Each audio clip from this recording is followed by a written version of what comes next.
Hi, welcome back to Sales and Marketing Playing Nicely. My name's Matthew, and of course, we've got Tracey. How are you today, Tracey? I'm well, thanks. How are you? Excellent, thank you. Excellent. Now, Tracey, just before we were talking about how technologies get sort of drugged by their amazing technology. They think that technology is going to be the be all and end all. It's going to give them all the answers, going to give them global market share, and all they got to do is innovate and provide an amazing product. And you brought this up. I wanted to pass it over to you. So, Tracey, why is technology or amazing technology just not enough? Well, all technology companies do start with amazing technology. If they didn't have an amazing technology, why would they bother? So I'm assuming, and I'm looking at our clients too, that everyone starts with a mind-blowing technology that provides something that nobody else has. That's a given.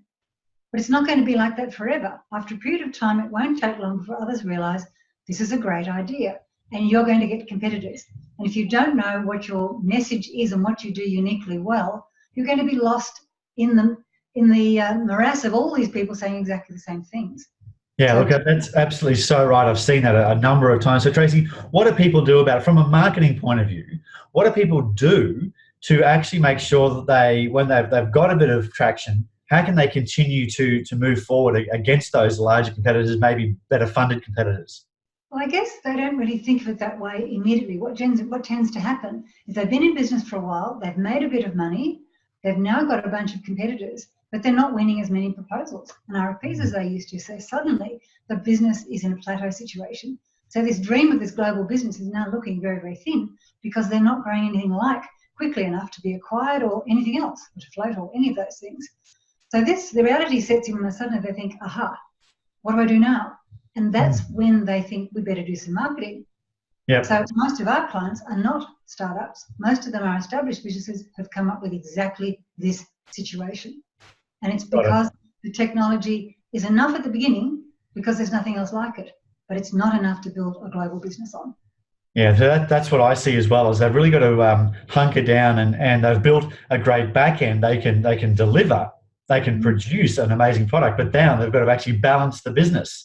If Yes. the business is asymmetrical, if the business is not balanced, and they've got a great sales and marketing engine at the front that attracts the right type of customer through, because one of the great challenges that I see in business is they put marketing out there unrelated to their exact perfect target market. They attract a whole bunch of convenient people and convenient businesses or convenient customers.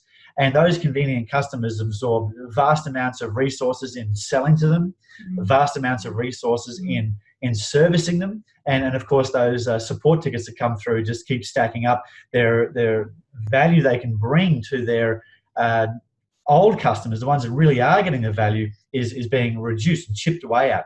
So this is where when marketing needs to really start narrowing and identifying the perfect customer, identifying and speaking to that person, like you were just saying, Tracey. And from a sales point of view, what we need to do is we need to build those sales muscles, build the process so when you do get an inquiry, you can qualify strongly, you can communicate effectively, and make sure that you're giving the lower type of customer, like the C-grade customer, giving them the opportunity to opt out.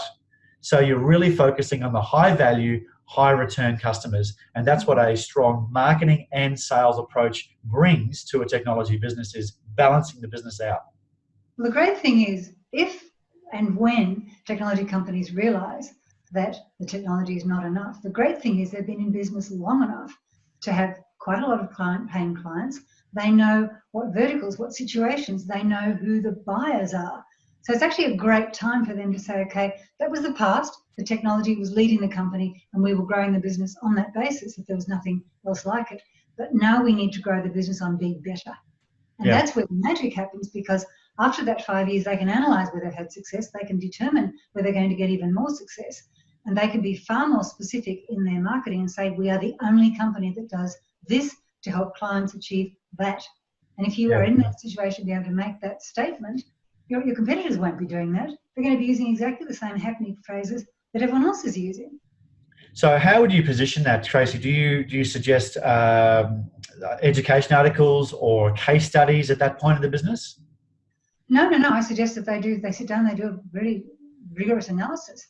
They work out where they've been successful, what their best fit customers look like, exactly what verticals, what positions, what size of organizations, what locations, what types of problems.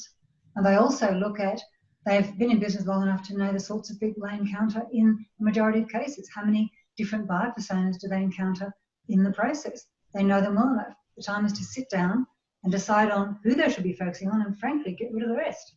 Yeah, very good. Okay, so there's the tip for the day. Get super focused, understand exactly where your perfect A-grade customer is, and then communicate with those people to make sure that they're the ones inquiring, and you can give the opportunity for the people who aren't your perfect customer to go to your competitors. They can waste their time. Before we sign off, though, could I just give a very quick example? I have a Please do. technology company in Australia, a company called T3, now Huntsman Security, and they were in exactly this situation, and they were trying to please everybody. They could have business in theory in a whole bunch of different verticals, but in reality, two of their competitors had been taken over by two of the largest companies on the planet. One was HP and one was IBM. So they were suddenly against huge marketing dollars. You can't, in that situation, as a small Australian company, you can't take them on head to head. Right. So what did they do? The best thing they could do was focus where they knew they were going to win. And we focused them on defence-grade cybersecurity. And to this day, they still dominate that space. That's the really serious end of enterprise security, where national security is the issue. Very cool. I think you've got a case study on that, don't you?